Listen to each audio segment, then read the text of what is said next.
Help from the federal government could make some big changes in Jennings. This area on West Florissant Road, running from Goodfellow to Jennings Station Road, is known as the business district. It's been troubled for years, but now the feds are coming in to help create a redevelopment plan here, possibly changing it for generations to come. Our Shoshana Stahl live along West Florissant tonight. And Shoshana, you actually talked to businesses along that stretch. How are they feeling about the possibilities of this redevelopment?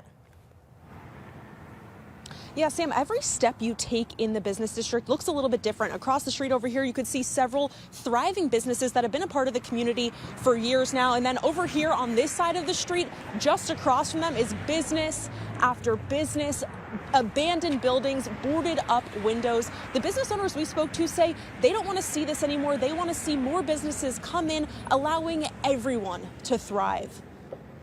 I wish and hope that I could have clients just walking in every day. For nearly 3 decades, Demetrius has owned diamonds and gold jewelry on West Florissant Road in Jennings. He says what once was a thriving area is now consumed by decay. I would love to have a diverse business here, you know, from of course we have barbers and beauticians. We have a retail store here. You know, I would love to see a lot of different businesses here. Demetrius says the business district's problems aren't just economical, but also people abandoning Jennings. I would love to see every building that's standing occupied.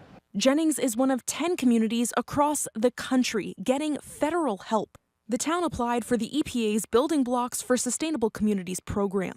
Over 8 months, EPA staff and consultants will help Jennings identify the best plan to redevelop the business corridor. And a big focus will be on safety, especially walkability. A lot of our resources are concentrated in this end of the city, this way towards Lucas and Hunt.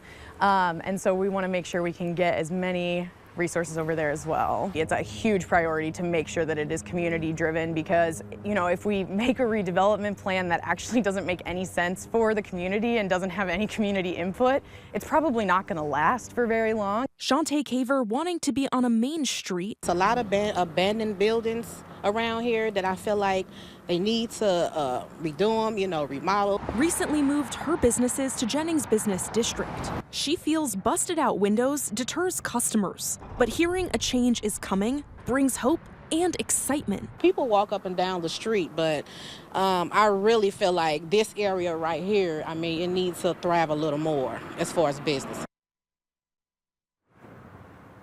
So Jennings is going to have some community input sessions, meaning that residents in the area as well as business owners can give their idea of how they want to see the business district change.